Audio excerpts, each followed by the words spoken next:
Meu erro, percebi mais tarde, não foi ter me casado com Bruno. Meu erro foi ter subestimado Lúcia Ribeiro. Lúcia era o tipo de mulher que usava pérolas, sapatos de salto baixo em casa e vestia a paciência como um casaco caro, elegante e feito para esconder a verdadeira intenção. Ela não era uma sogra abertamente agressiva. Longe disso. Seus métodos eram cirúrgicos, executados com um sorriso materno e uma voz doce que só fazia o veneno parecer mais terapêutico. Eu e Bruno tínhamos nos casado há 18 meses. O apartamento que compramos no Jardim Paulista, em São Paulo, era o nosso refúgio. Pintamos as paredes de cinza claro, escolhemos móveis de madeira natural e passávamos os finais de semana montando prateleiras de forma desajeitada, rindo da nossa inabilidade manual. Eu amava Bruno com uma intensidade que me assustava. Ele era a estabilidade, a gentileza e o porto seguro que eu nunca soube que precisava. A única sombra que pairava sobre a luz do nosso lar era a presença constante e invasiva de Lúcia. A primeira coisa que me incomodou foi a chave. Quando Bruno me entregou as 2 cópias do nosso novo apartamento, uma para mim e uma para ele, senti aquele calor no peito de quem realiza um sonho. Na semana seguinte, Lúcia apareceu com a 3ª. Aí a chave? Simplesmente pedi ao síndico uma cópia. Ela sorriu, pousando a bolsinha de couro na minha mesa de centro recém-encardida. É prudência, minha querida Alice. E se vocês 2 viajarem? E se acontecer uma emergência? Eu hesitei. Bruno, que estava no sofá assistindo futebol, apenas deu de ombros. Ela está certa, Ale, é por segurança. Mamãe é prática. A palavra prática se tornou o eufemismo que justificava o desrespeito à nossa privacidade. Lúcia começou a aparecer de surpresa 3 vezes por semana.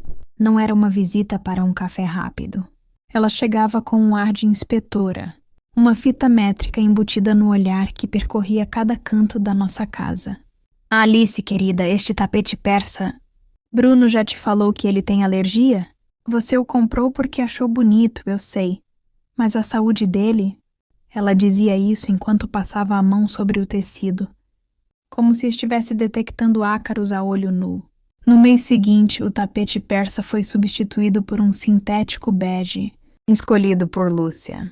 Não importava o quanto eu tentasse criar o nosso espaço. Lúcia o invadia com a força de um furacão domesticado. Se eu cozinhasse um risoto com vinho, ela comentava que o álcool irrita o estômago sensível de Bruno. Se eu sugerisse viajarmos para a praia, ela lembrava que o sol forte causa dores de cabeça horríveis no meu filho. Ela não me atacava diretamente. Ela me atacava através de Bruno, ou melhor, através da suposta fragilidade dele. O pior era quando ela ligava para Bruno no meio do meu dia de trabalho. Bruno, meu anjo, Lúcia falando. Estou aqui na sua casa. Vi que a Alice deixou a louça da manhã na pia. É claro que ela está sobrecarregada. Por que você não sugere que ela descanse hoje? Talvez aquele chá de camomila que eu te ensinei a fazer? Eu encontrava a louça lavada ao voltar para casa, com um bilhete de Bruno. Amor, não se esforce. Sua mãe me ligou. Achei melhor lavar. Tome um chá. Você tem andado um pouco tensa. Aos poucos, a culpa de Lúcia se tornou a minha culpa. O incômodo dela se transformou na minha tensão. Eu comecei a questionar a mim mesma. Será que estou realmente ansiosa? Será que estou deixando Bruno sobrecarregado? O drama se aprofundava na minha mente, porque ele era real. Eu não podia acusá-la de maldade. Ela estava agindo como a mãe preocupada perfeita. A primeira fissura séria no meu casamento aconteceu 3 meses após a história da chave. Foi em uma noite fria de inverno.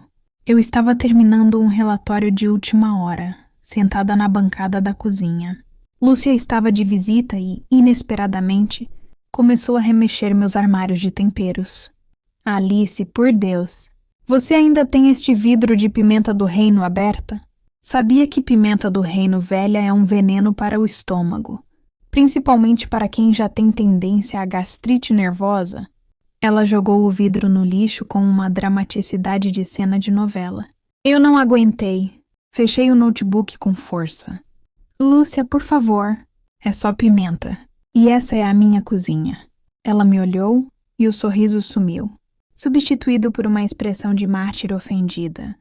Eu só estou zelando pelo bem-estar do meu filho. Alice, se você não consegue cuidar de detalhes tão básicos, eu sei cuidar do meu marido. Aumentei a voz, sentindo o sangue subir. Eu sei cuidar da minha casa. O problema não é a pimenta, Lúcia.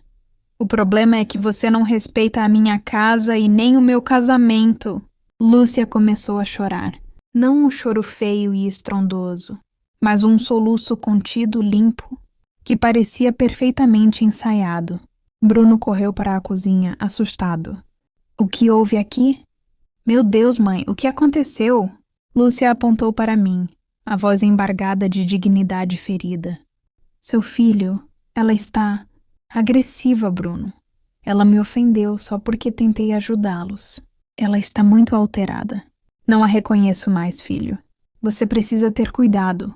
Bruno me olhou, e naquele momento, a luz em seus olhos que eu tanto amava se apagou. Foi substituída por medo e desconfiança. Alice. Sua voz era um sussurro frio. Peça desculpas para a minha mãe. Você está muito nervosa ultimamente. Não a reconheço mais. Eu engoli a saliva, sentindo a armadilha se fechar. Eu era a louca. Eu era a histérica. E o meu marido tinha acabado de concordar com ela. A semente da discórdia, plantada por Lúcia, havia finalmente germinado. E a primeira vítima era a minha sanidade. A discussão da pimenta do reino e a súbita defesa de Bruno e a mãe serviram como um divisor de águas. Não era mais sobre arrumação ou temperos. Era sobre poder e controle. E eu estava perdendo miseravelmente. Naquela noite, dormimos de costas um para o outro. No dia seguinte, Bruno saiu cedo sem me beijar, deixando apenas um bilhete formal. Eu soube que Lúcia tinha ligado para ele logo cedo, preocupada com a minha reação. O clima na casa se tornou denso, carregado de silêncio e acusações não ditas. Eu me sentia como se estivesse sob um microscópio, obrigada a comprovar a todo momento minha normalidade. Eu sorria mais, evitava discussões e limpava a casa obsessivamente, como se a organização pudesse exorcizar o fantasma de Lúcia. Foi então que os pequenos incidentes começaram, tão sutis que no início eu achei que estava realmente enlouquecendo. Primeiro foi o meu celular. Eu tinha certeza de que o havia deixado carregando na mesinha de cabeceira. No final do dia, ele estava dentro da caixa de remédios do banheiro. Eu procurei por horas, já começando a sentir o pânico subir pela garganta, antes de encontrá-lo ali, escondido sob a caixa de curativos. Eu devo ter colocado ele lá sem querer, numa distração. Eu murmurei para mim mesma, tentando soar convincente. Mas por que eu faria isso? Eu não andava sonâmbula. No dia seguinte, perdi minhas chaves do carro. Revirei a bolsa, o hall de entrada, os bolsos do casaco. Quando liguei para Bruno, ele me atendeu com um suspiro pesado, como se soubesse exatamente o que eu diria. Alice, estão no porta-luvas do meu carro. Eu usei para buscar uma encomenda sua ontem e devolvi. Não se lembra? Não, eu não me lembrava. Nem um pouco. Ah, claro. Desculpe, amor. Minha cabeça está uma bagunça hoje. O problema não eram os objetos perdidos, mas a sensação perturbadora de inconsistência. O mundo à minha volta estava me enviando mensagens contraditórias. Você não é confiável. Sua memória falha. Você está perdendo o controle. Eu comecei a anotar tudo em um caderno. Onde eu deixava a carteira, a hora que eu tomava café, o que eu e Bruno conversávamos. Era uma tentativa desesperada de ancorar minha sanidade na prova concreta do papel. Lúcia, claro, não perdia a oportunidade.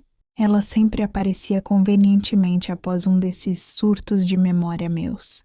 Querida, você está com olheiras profundas. Eu sei que o trabalho está puxado, mas não se cobre tanto.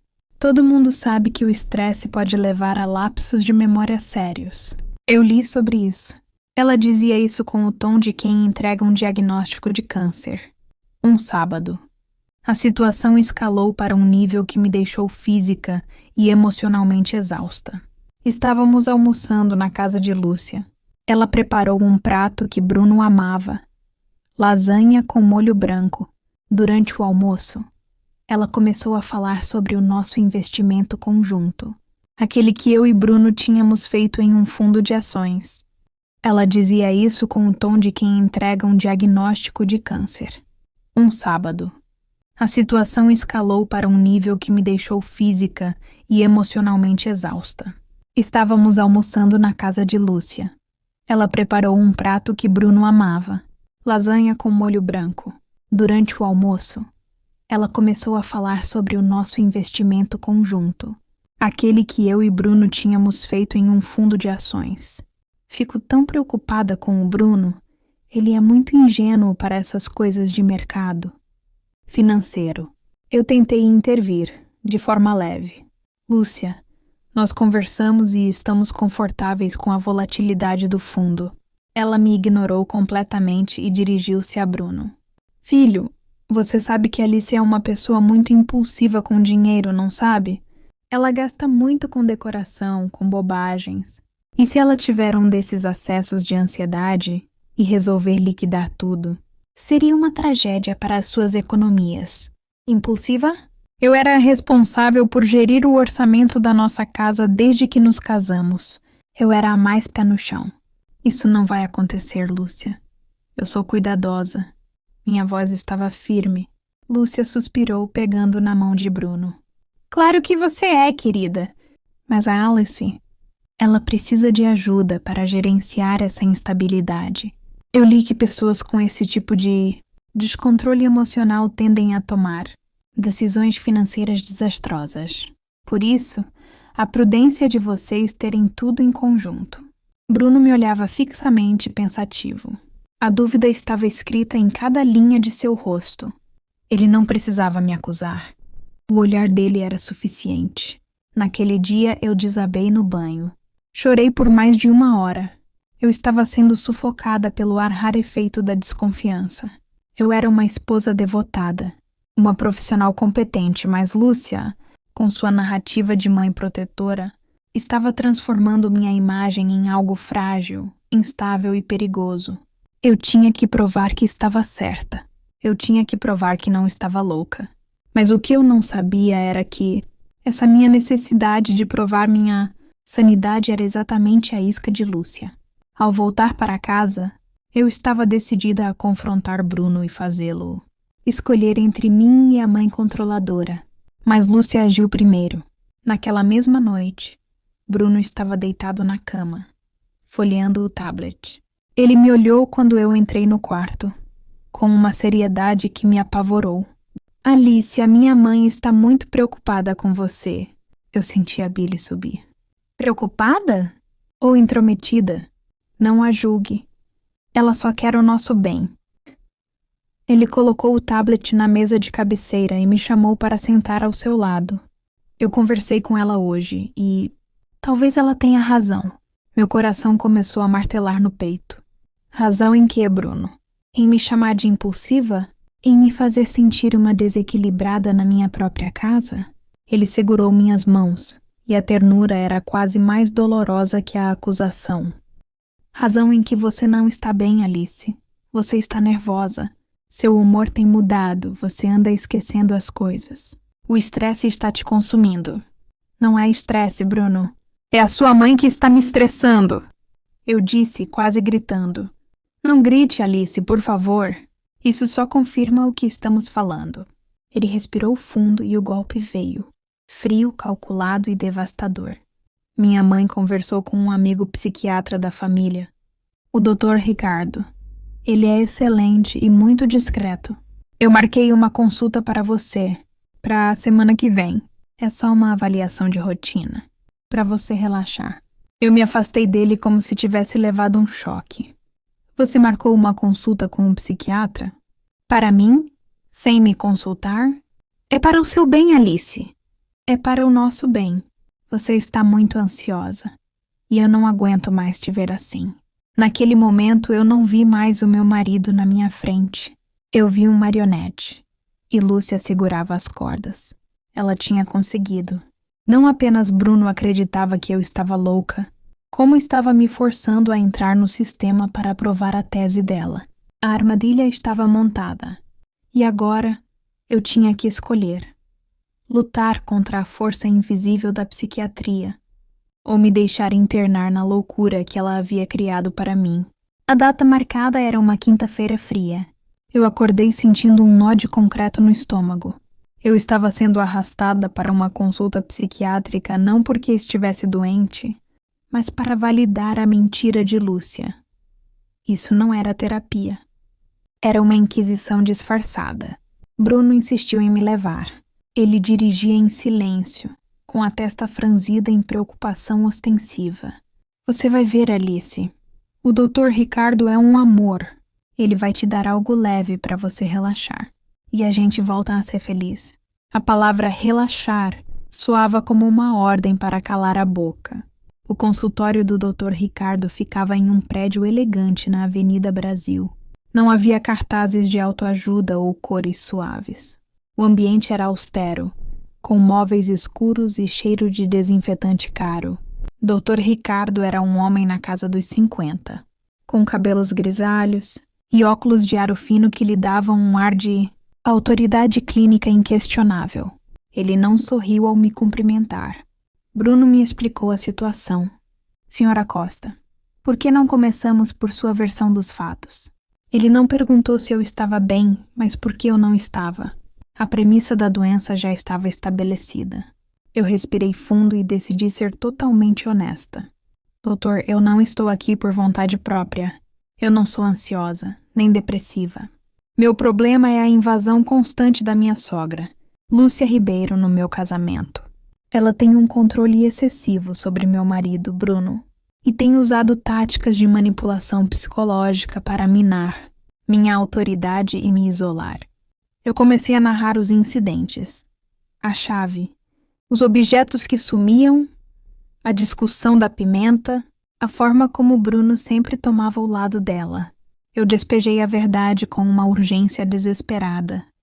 O Dr. Ricardo anotava tudo em sua prancheta sem me encarar. Seus movimentos eram lentos e deliberados, um contraponto irritante à minha aflição. Quando terminei, ele pousou a caneta. Entendo. Então, para resumir, sua sogra é a única fonte de seus problemas. Ela estaria plantando objetos, manipulando a mente de seu marido e conspirando para que você viesse aqui. O tom dele era frio. A palavra conspirando soava carregada de sarcasmo. Não é conspiração, doutor. É a verdade. Ela está alienando meu marido. A alienação parental geralmente se refere à dinâmica com filhos.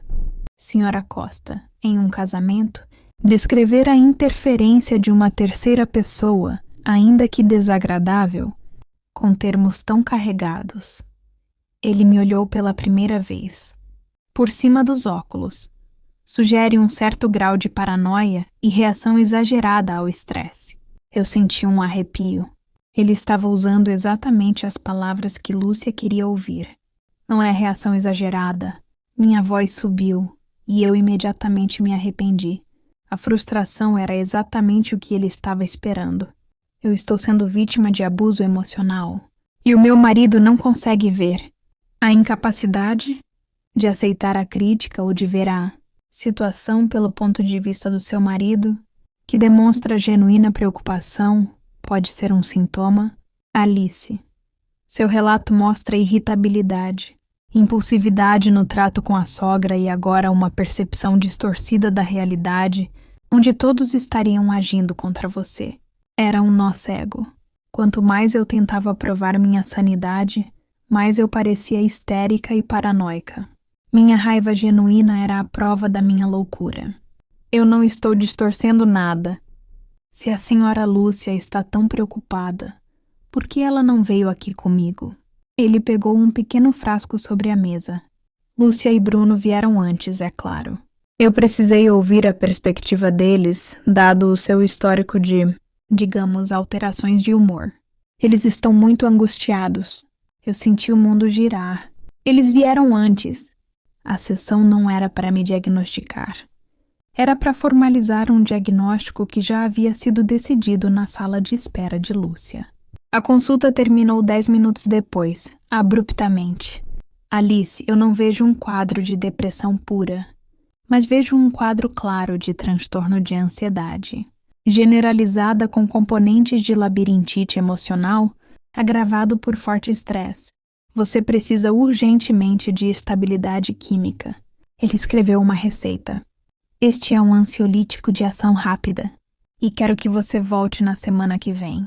Preciso de mais algumas sessões para avaliar a necessidade de um laudo de acompanhamento mais detalhado.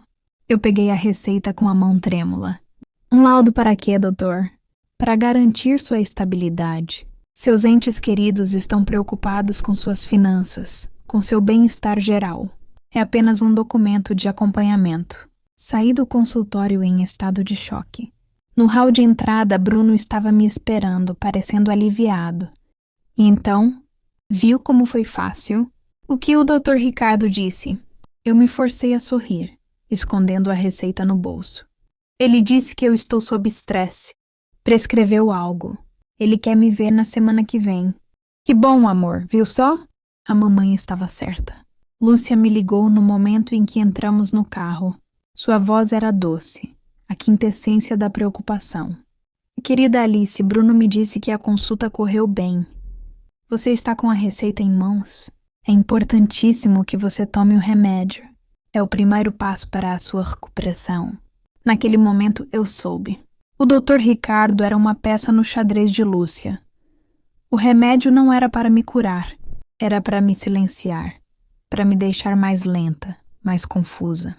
E o tal laudo de acompanhamento era o objetivo final, a ferramenta legal que ela usaria para me tirar de cena.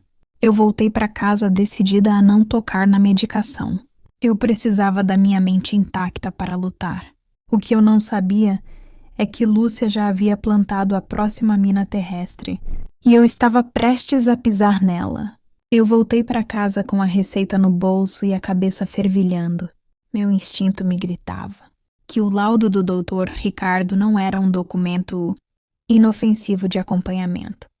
Era a peça central do plano de Lúcia. Naquela noite, eu fingi tomar o ansiolítico. Engoli um copo d'água, mas guardei o comprimido debaixo da língua e depois descartei-o. Eu precisava estar lúcida. Precisava de uma prova concreta para contra-atacar. A palavra do psiquiatra particular deles contra a minha era inútil. Eu precisava de fatos. Eu sabia que Lúcia e Bruno estavam coordenando as ações por meios digitais. Lúcia não era adepta do WhatsApp para assuntos sérios. Ela preferia a formalidade discreta do e-mail ou do telefone. A chance era o computador de Bruno. Esperei até a madrugada. Bruno estava em um sono profundo e agitado, provavelmente sob o peso da culpa não verbalizada. Levantei-me, vesti um roupão e caminhei em silêncio até o home office. O computador de Bruno estava protegido por uma senha simples. O ano de nascimento de Lúcia. Entrei. Não procurei as conversas do WhatsApp. Fui direto para o e-mail. Procurei o nome do Dr. Ricardo. Encontrei uma troca de e-mails recente com Lúcia, com Bruno em cópia. O título da última mensagem de Lúcia era Consulta de Alice. Próximos passos, confidencial. Abri. A tela ficou branca por um segundo e o meu mundo desabou. Dr. Ricardo. Conforme conversamos por telefone, a primeira consulta correu como o esperado. A Alice está mostrando os sintomas de paranoia e descontrole emocional que discutimos. A resistência dela em tomar a medicação é a prova da sua instabilidade. Precisamos avançar rápido com o laudo de incapacidade temporária. Bruno está muito angustiado, mas entendeu que, enquanto a Alice não estiver 100% estável, precisamos garantir que as finanças do casal estejam protegidas, principalmente o Fundo X, o nosso investimento. Um diagnóstico de instabilidade. emocional perigosa e a incapacidade temporária de discernimento nos permitirá que Bruno, como cônjuge, solicite legalmente o bloqueio ou o controle da movimentação dos ativos conjuntos.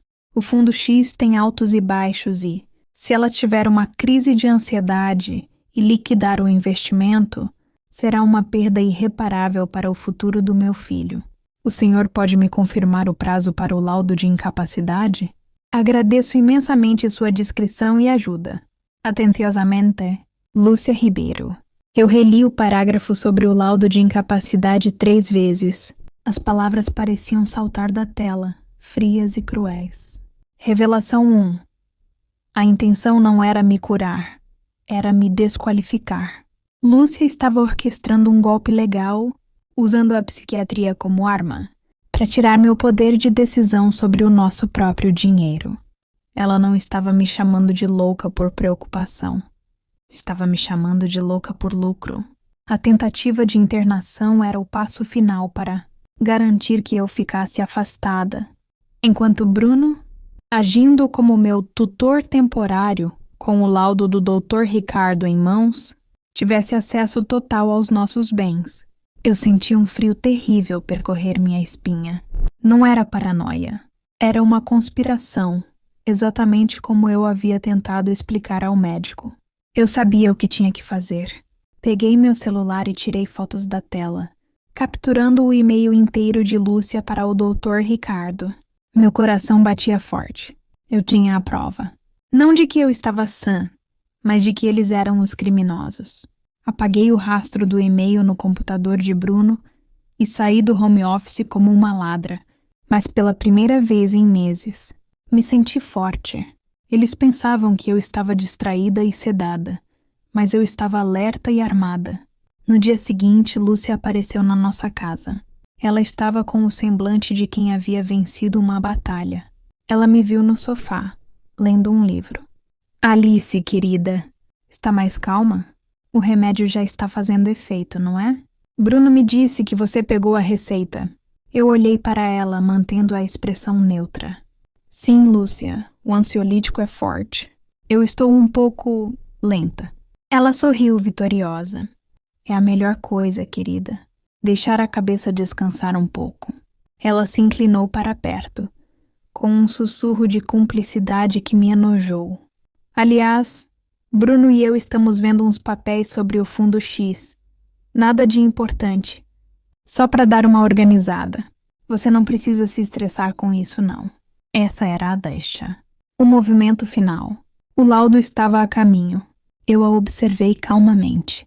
É bom saber que as coisas estão sendo organizadas. Lúcia, devo agradecer a sua preocupação em me internar para cuidar do nosso dinheiro. O sorriso dela vacilou, mas ela se recuperou rapidamente, forçando uma risada falsa. Não diga bobagens, Alice. Internar, que ideia absurda. Onde você tirou isso? Sua mente está viajando. Viajando, Lúcia? Eu devolvi, com um sorriso ainda mais frio. Talvez eu esteja apenas desconfiada. Eu me levantei e a deixei sozinha na sala, com a dúvida plantada e o medo pela primeira vez na superfície de seus olhos. Eu tinha que sair dali imediatamente e procurar ajuda legal. Eu precisava de uma psiquiatra que não fosse amiga da família. Eu precisava de uma psiquiatra forense. Eu sabia que o tempo estava se esgotando desde que li o e-mail de Lúcia. Eles não iriam esperar. O laudo de incapacidade temporária de discernimento era iminente, e com ele viria a ação. Eu liguei para a única pessoa em quem confiava cegamente, Cláudia. Minha amiga, psicóloga, pragmática e detentora de um senso de justiça implacável. Clau, preciso de um favor que beira a ficção científica. Lúcia e Bruno estão tentando me internar. Literalmente. Cláudia, do outro lado da linha, permaneceu em silêncio por um segundo, absorvendo o choque. Alice, isso é grave. Você tem provas? Tenho fotos de um e-mail da Lúcia para o Dr. Ricardo, onde ela confessa que o objetivo é controlar o nosso dinheiro. Vou te mandar agora. Estou com medo de dormir. Eles estão esperando que eu esteja dopada para agir. Cláudia agiu como o furacão calmo que eu precisava. Ela me instruiu a preparar uma mala minúscula, com o essencial, meus documentos originais, as fotos do e-mail impressas e dinheiro vivo. Não tome nada. Não confie em nada. Se eles vierem, você precisa correr. Eu preparei a mochila e a escondi no meu carro, estacionado na rua. Ainda era cedo no sábado, e Bruno estava inquieto. Ele me olhava estranho, como se estivesse me medindo para um caixão. O ar da casa estava tão pesado que eu mal conseguia respirar. O golpe veio às 10 da manhã. A campainha tocou. Não atende, Alice, eu disse a mim mesma, paralisada. Bruno já estava na porta. Abriu-a sem hesitar. Não era Lúcia, mas o que entrou me fez sentir náuseas. Eram 2 homens grandes, vestidos de cinza escuro, com crachás de uma clínica psiquiátrica particular que eu nunca havia ouvido falar.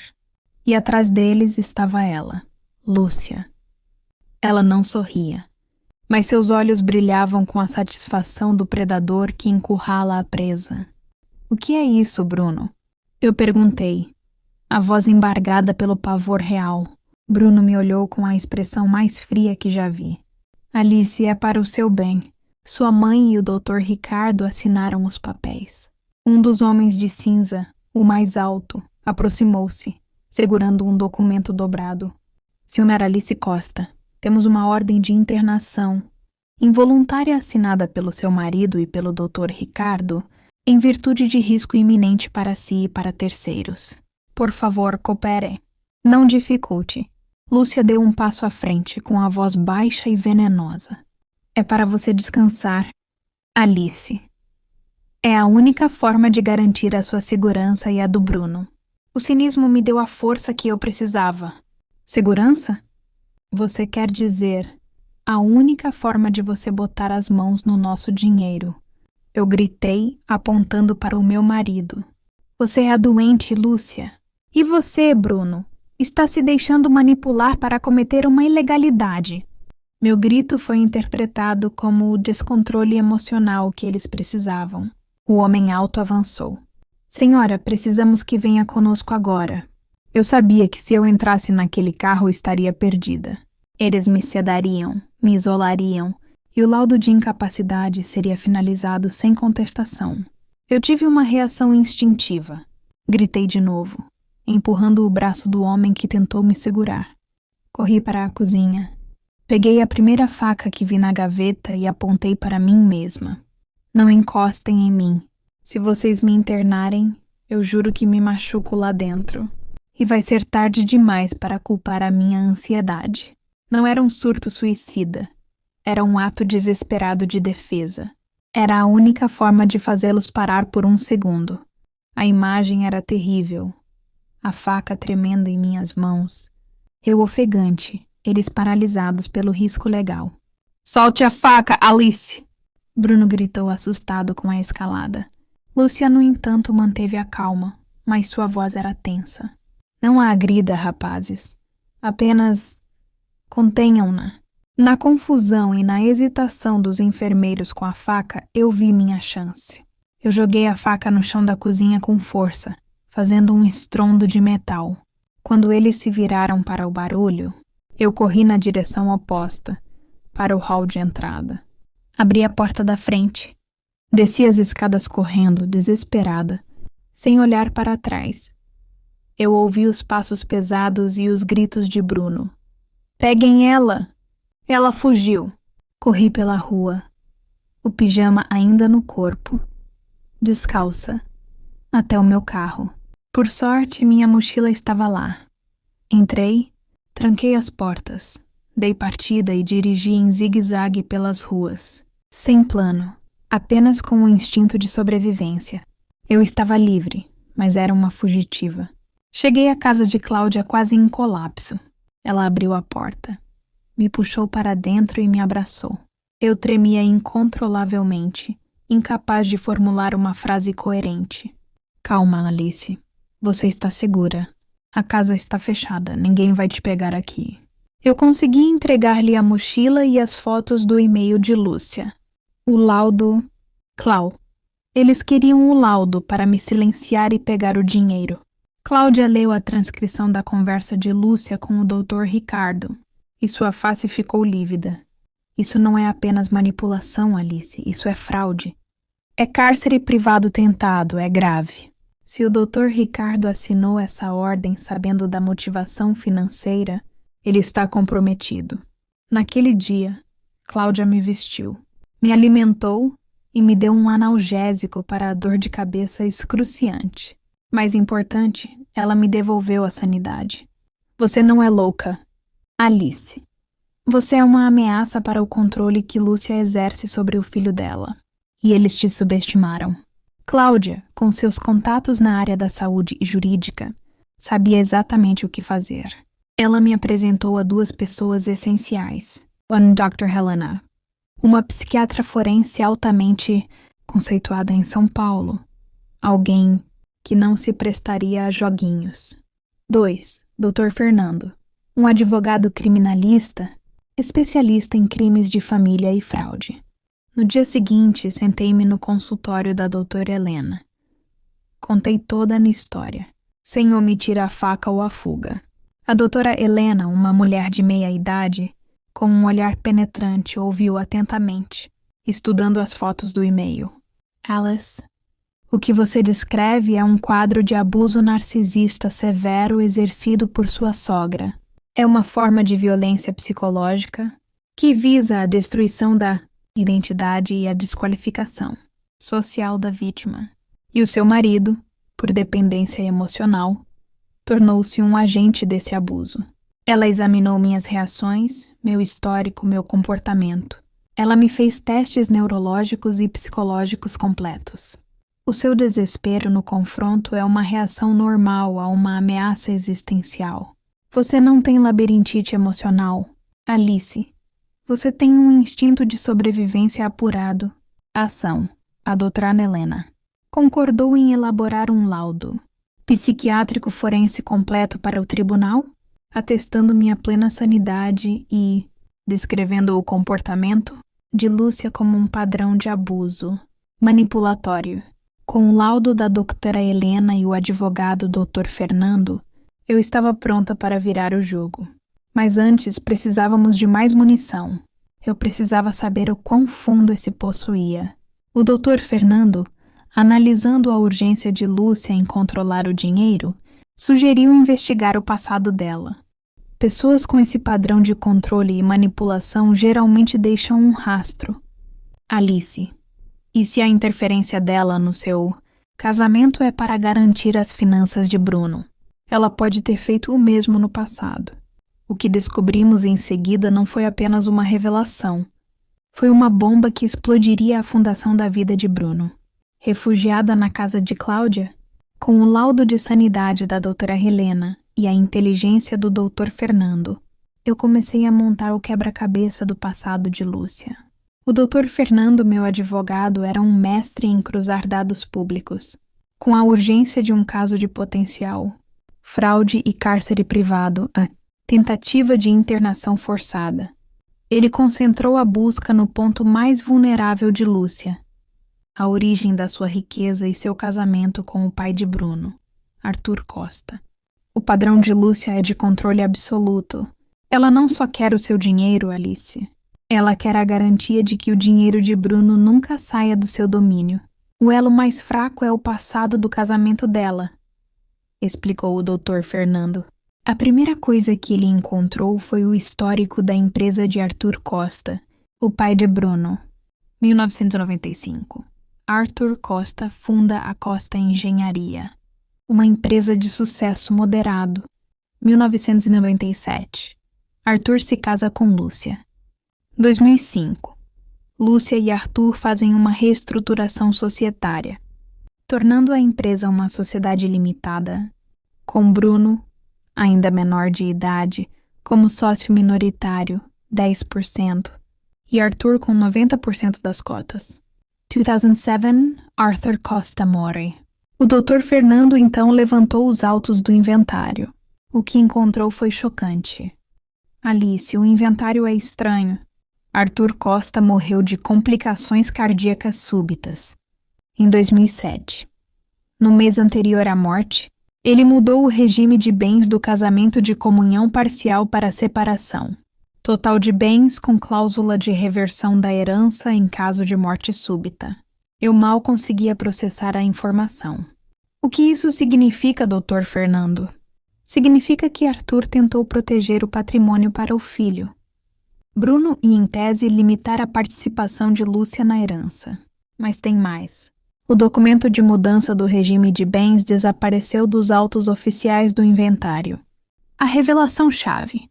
O Dr. Fernando descobriu que, após a morte de Arthur, Lúcia apresentou um testamento posterior que 1. Revogava a mudança de regime de bens, fazendo com que ela tivesse direito à meação de todos os bens adquiridos no casamento. 2. Nomeava Lúcia como administradora vitalícia da parte da herança de Bruno, até que ele completasse 35 anos, sob a justificativa de que o filho era emocionalmente frágil e inexperiente. O mais macabro era a forma como Lúcia usou a psiquiatria pela primeira vez. No testamento, Arthur deixava claro que não confiava na capacidade de Lúcia gerir o patrimônio, mas o testamento de Lúcia continha um laudo psiquiátrico, assinado por um amigo da família que não era Dr. Ricardo, que atestava a instabilidade emocional e a natureza impressionável de Arthur nos últimos meses de vida, tornando o testamento questionável, mas o laudo de Lúcia sobre a incapacidade de Bruno parecia mais forte. Lúcia não está apenas tentando controlar Bruno. Ela sempre controlou Bruno, desde o inventário. O medo dela não é que você e Bruno percam dinheiro.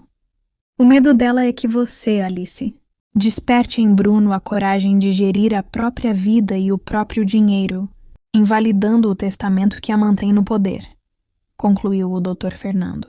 Tudo se encaixou. O medo de Lúcia não era de perder o filho, mas de perder o controle e, consequentemente, o dinheiro. Capítulo 8.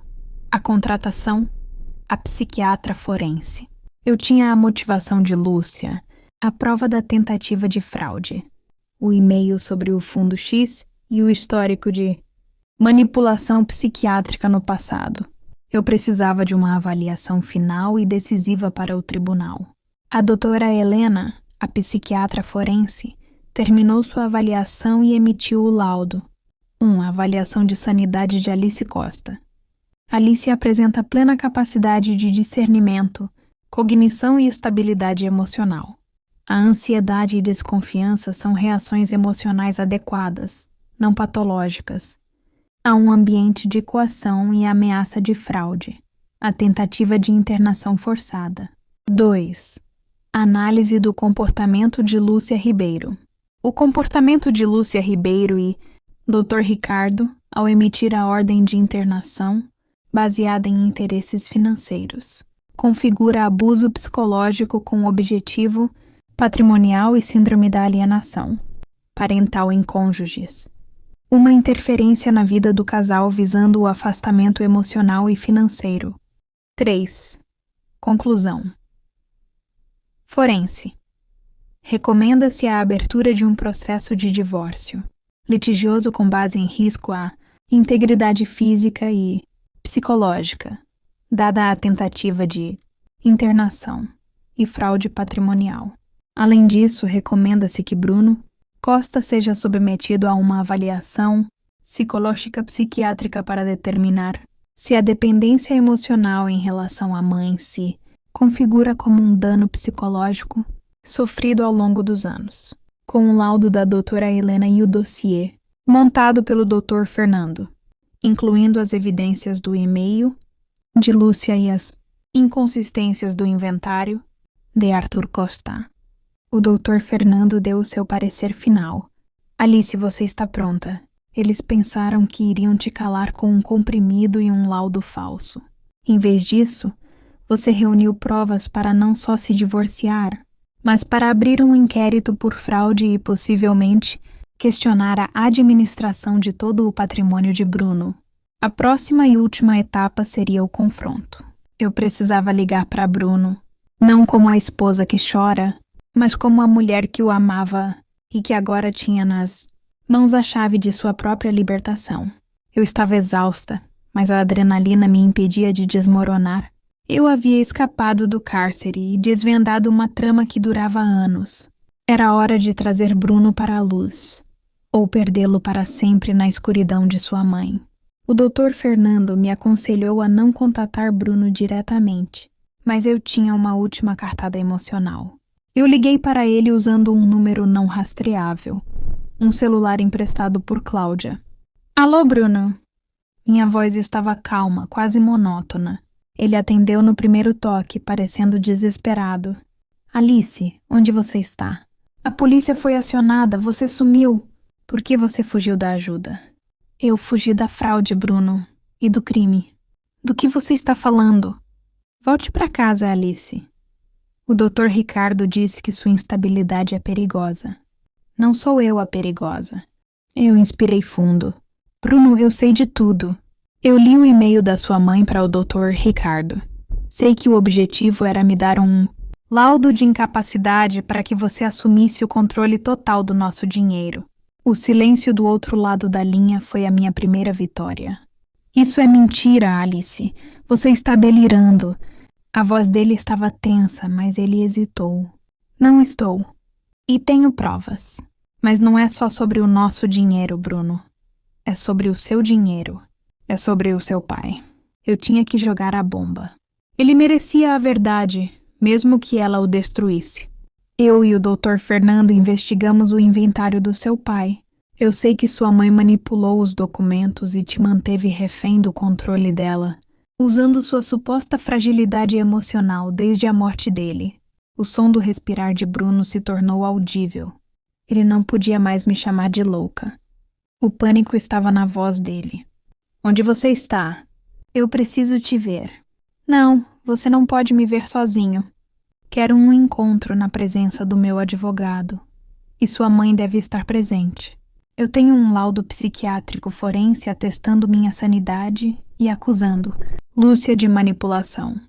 Ou você aceita o encontro, ou eu aciono a polícia e o ministério público com as provas que tenho de fraude e tentativa de cárcere privado. Ele hesitou por mais 10 segundos intermináveis. Eu aceito. Onde? No escritório do meu advogado, Dr. Fernando, amanhã, às 10. E não tente nada. Bruno, não estou sozinha. O escritório do Dr. Fernando era um ambiente intimidante, projetado para encontros como este. Uma mesa grande de mogno, cadeiras de couro pesado e uma janela com vista para a cidade. Eu estava sentada ao lado do Dr. Fernando e da doutora Helena. Na outra ponta, Lúcia, com sua bolsa de marca e joias discretas, exalava uma calma fria, com Bruno ao seu lado, parecendo um menino perdido. Alice, espero que este seja o fim desta encenação. Lúcia começou com sua voz doce e autoritária. Nós só queremos seu bem. Não é encenação, Lúcia. É o fim do seu teatro. Eu respondi sem emoção. O Dr. Fernando assumiu o controle. Ele foi direto, sem rodeios. Senhora Lúcia e Sr. Bruno, estamos aqui para notificar o início de um processo de divórcio litigioso e a abertura de um inquérito policial por tentativa de fraude e cárcere privado contra vocês, com base na tentativa de internação forçada da minha cliente. Lúcia sorriu, um riso curto e desdenhoso. Internação de uma mulher em surto? É um dever conjugal, doutor. E o Dr. Ricardo? O Dr. Ricardo será chamado como cúmplice. Lúcia! Eu cortei, sem deixar que ela terminasse. Eu me virei para Bruno, ignorando a sogra. Bruno, eu te amei. E por te amar, eu juro que tentei acreditar que você era uma vítima. Mas você foi um agente da sua mãe. O Dr. Fernando então colocou a primeira prova na mesa, as fotos impressas do e-mail de Lúcia para o Dr. Ricardo, detalhando o plano de usar o laudo de incapacidade para controlar o fundo X. Lúcia empalideceu. Isso é forjado. É a loucura dela. Forjado? A senhora assinou este e-mail, Lúcia. O advogado continuou, passando para a segunda prova. O laudo psiquiátrico forense da doutora Helena, atestando minha sanidade e a manipulação de Lúcia. Bruno, até então em choque, finalmente falou, a voz rouca. Mãe, o que é isso? Por que o doutor Ricardo faria isso por dinheiro? Lúcia tentou pegar a mão do filho, mas ele a afastou.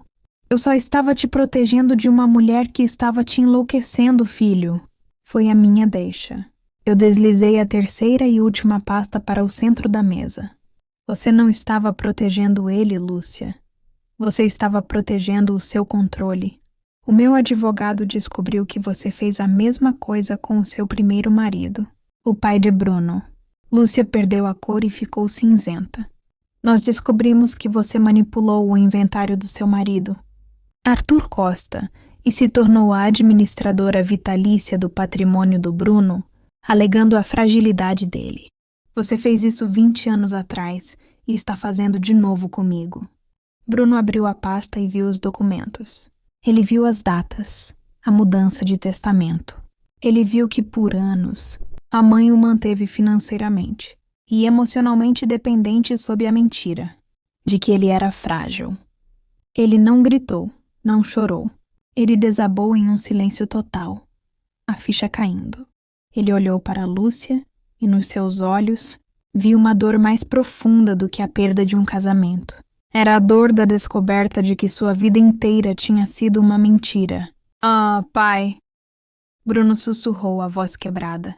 Você fez a mesma coisa com meu pai. Lúcia tentou uma última cartada, desesperada. Ele estava doente, Bruno. Seu pai não estava bem. Não, Lúcia. Eu sou a louca, lembra? Eu disse, levantando-me. A única pessoa doente nesta sala é você. E o Dr. Fernando tem as provas. A reunião foi encerrada. O Dr. Fernando formalizou o divórcio, garantindo que eu saísse com minha parte da divisão de bens e uma ordem de restrição contra Lúcia e Bruno, citando a ameaça à minha integridade. Lúcia saiu do escritório humilhada, mas sua derrota era mais profunda do que um processo. Ela tinha perdido o controle sobre a única coisa que realmente importava para ela, o filho. O Dr. Fernando, a meu pedido, abriu uma ação para a revisão do inventário de Arthur Costa, forçando Bruno a confrontar a história de sua mãe. Nos meses seguintes, o divórcio foi finalizado. Eu não voltei para a nossa casa. Cláudia me ajudou a encontrar um novo apartamento.